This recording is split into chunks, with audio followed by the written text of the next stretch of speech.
अब supreme court के फैसले के आने के बाद एक नया ड्रामा हमारे समाज में करा जा रहा है। और यह कहा, देखिए मैं फिर कह रहा हूं, इस बातचीत से जो मैं कह रहा हूं उसमें सरकार को मैं अलग करता हूं।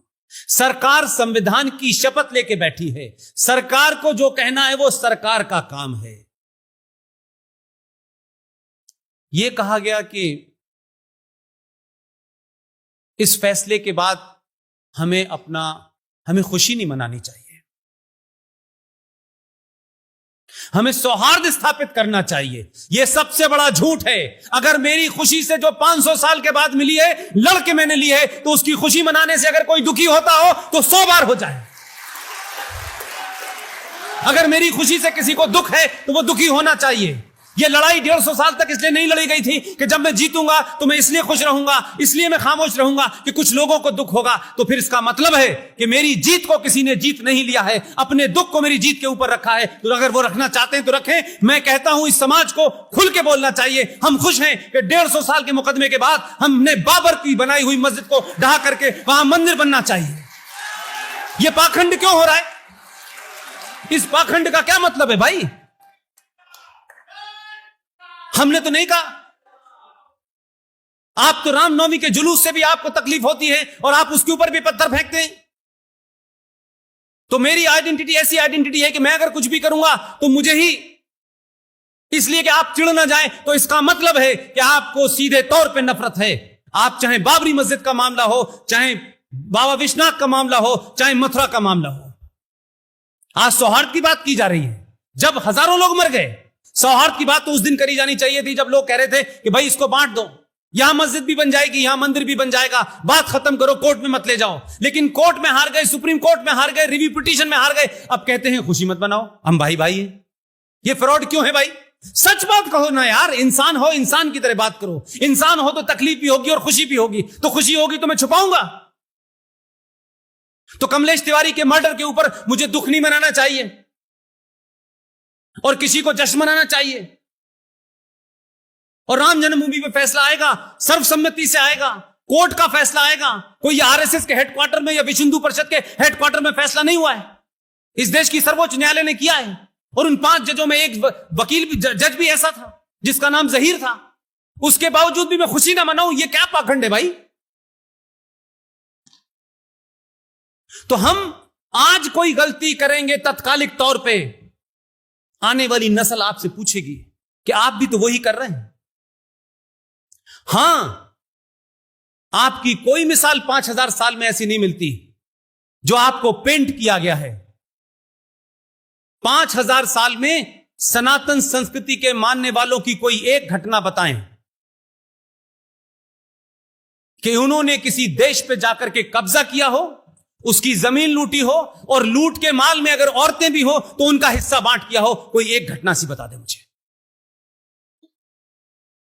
भगवान राम से लेकर के, वो भी यहां से निकल के गए थे श्रीलंका, अपनी पत्नी के लिए गए, वापस लौटे, उनका राजपाट उन्हें दिया, श्रीलंका से 10 पैसे का सिक्का लेके नहीं आए।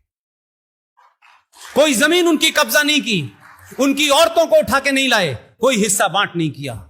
और इस आजाद भारत के अंदर 1971 की घटना में इसलिए दोहराता हूं कि देखिए, जिनका डीएनए है वो डीएनए हमेशा रहेगा, लेकिन जिनके डीएनए में लूटना है, बलात्कार करना है, तमाम सारे काम करने हैं, वो हमेशा रहेगा, चाहे आप कितने भी साल उन्हें अपने साथ रख लीजिए।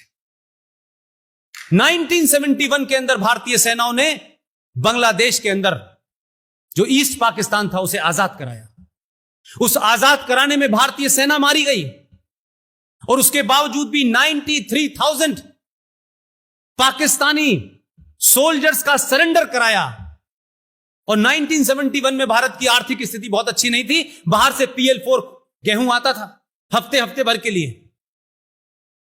93,000 फौजियों को भारत ने रखा, 2 महीने तक रखा, पूरी इज्जत के साथ रखा, उनके साथ कोई गलत व्यवहार नहीं किया।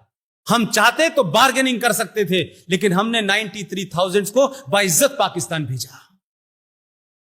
हमने कभी भी कोई ऐसा काम नहीं किया।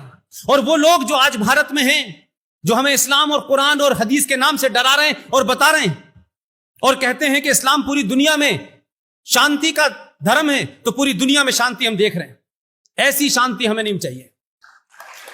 ऐसी शांति मुबारक हो। आपके 57 देश है, 57 देशों के अंदर आग लगा रखी है आपने। जहां हिंदू नहीं है वहां क्रिश्चियन को मार रहे हैं, जहां क्रिश्चियन नहीं है वहां यहूदी को मार रहे हैं, और कोई नहीं मिल रहा तो आपस में मार रहे हैं। हमने 93,000 वापस किए। जिन बुनियादों पे पाकिस्तान बना, जिन बुनियादों को लेकर के यह कहा गया कि हम एक साथ नहीं रह सकते, हम अलग रह सकते हैं, और हमारी हम दो अलग सभ्यता हैं। मैं जिना की कम से कम इस बात को ईमानदारी से मानता हूं कि वो जानता था। यह बात अलग है कि वो भी कन्वर्टेड था। उसने मुल्क बनाया यह कहकर के कि हिंदू मुसलमान एक साथ नहीं रह सकते। माना, उसने कहा कि दो अलग अलग सोच हैं, यह भी माना, लेकिन वो सोच कब नजर आती है? कारगिल के युद्ध में एक फौजी जो लड़ता है, जो जनेवा कन्वेंशन है, एक फौजी लड़ता है, वो इंडिविजुअल के लिए नहीं लड़ता है। जो चाहे पाकिस्तान का हो, चाहे अमेरिका का हो, चाहे भारत का हो, वो अपने राष्ट्र से जो उसे मैंडेट मिला होता है इसलिए लड़ता है। उसकी किसी से कोई निजी दुश्मनी नहीं होती। कारगिल के युद्ध में एक फौजी भारत का सरहद के उस पार रह गया।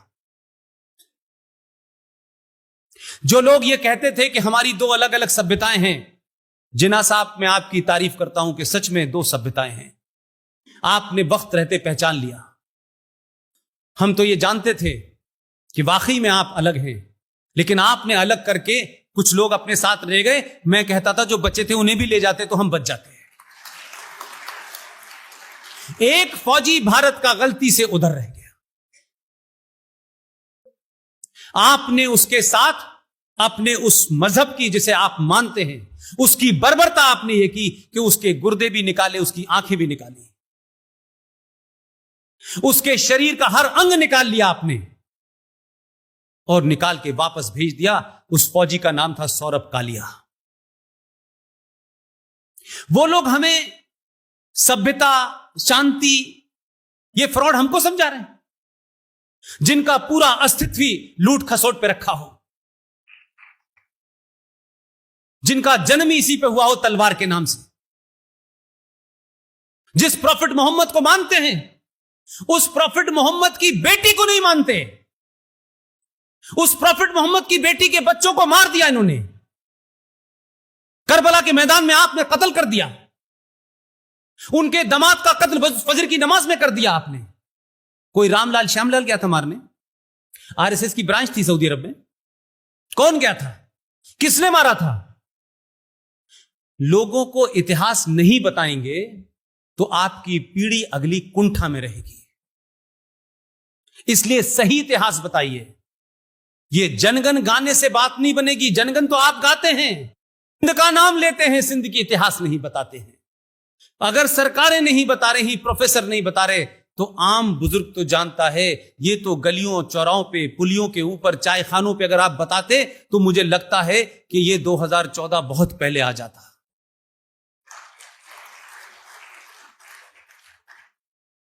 आप सोचिए, प्रॉफिट मोहम्मद साहब उनके पैगंबर हैं, उसमें कोई हमें क्या परेशानी है और हमें नहीं होनी चाहिए। उनका नाम सम्मान के साथ लिया जाना चाहिए। प्रॉफिट मोहम्मद के खानदान में उनके नवासों के नवासे, जरा कंट्राडिक्शन तो देखिए इस इतिहास का, कि जिन लोगों ने राजा दाहिर सेन, जो सिंध का राजा था, उसने प्रॉफिट मोहम्मद साहब के खानदान में जितने लोग बचे थे उनको अपने किले में शरण दी। उनको बचाने में पूरा खानदान लगा दिया। और जिसने उन्हें मारा उसका नाम क्या था? उसका नाम था मोहम्मद बिन कासिम। वो पाकिस्तान का हीरो है, वो इस्लाम का अलमबरदार है।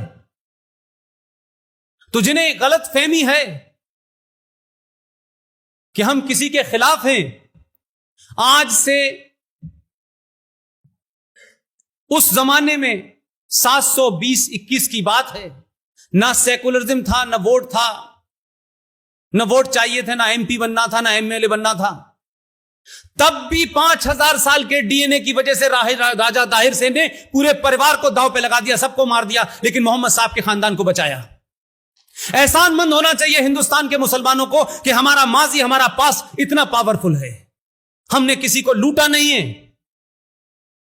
आज उनके वंशज, आज उनके मानने वाले कहते हैं ये काफिर हैं, इनका कत्ल वाजिब है।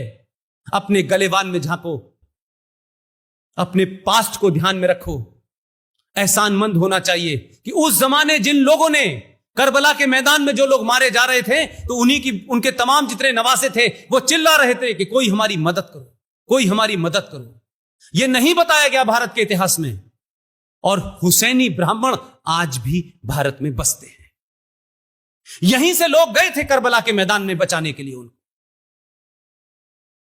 उन्हीं शियाओं के खानदान में राजस्थान के एक बड़े योद्धा की बहन से उसकी शादी हुई है। आज भी भारत के अंदर हुसैनी ब्राह्मण कहलाए जाते हैं। वो ब्राह्मण हैं, रहबदर ब्राह्मण हैं। किस इतिहास की बात कर रहे हो यार? हमने तुम्हें इंसान बनाया। ये बात अलग है कि तुमने 70 साल में हमें हैवान बनाने की पूरी कोशिश की, लेकिन हमारा डीएनए हमको हैवान नहीं बनने दे रहा। मैं बार बार उनसे भी कहता हूं, यह चेतावनी नहीं है, यह मेरा सजेशन है। मैं इसलिए कहते कहते थकना चाहता हूं कि चेतावनी और डराना डरपोक लोगों का काम होता है। अगर यह समाज जो 1000 साल तक गुलाम रहा, जिस समाज ने आपके अत्याचारों को बर्दाश्त किया, जिस समाज ने उन अत्याचारों की कहानियां सड़कों पे लिखी हुई हैं, घरों के पीछे लिखी हुई हैं, इतिहास में लिखी हुई हैं, किलों पे लिखी हुई हैं, उसके बावजूद भी जब यह समाज मेजॉरिटी में है तो इसने कोई ऐसा कृत्य नहीं किया है कि भीड़ तंत्र इकट्ठा करके इस देश में जो 15 मिनट मांगते हैं उनकी मुराद पूरी कर देता। नहीं किया। मैं कहता हूं भारत के मेजॉरिटी समाज को, जो सनातनी है, वो सनातनी रहे। उसके पेशेंस, उसके तहम्मुल और उसके जो कहते हैं कि बर्दाश्त करने की क्षमता का इम्तिहान मत लो। अगर कहीं गलती से इस मेजॉरिटी समाज में 5% लोग दीवाने हो गए जो तुम चाहते हो, तो कोई 15 मिनट कहने वाला बचेगा नहीं। यह तुम्हारी जिम्मेदारी है कि यह मेजॉरिटी बर्बर ना हो जाए।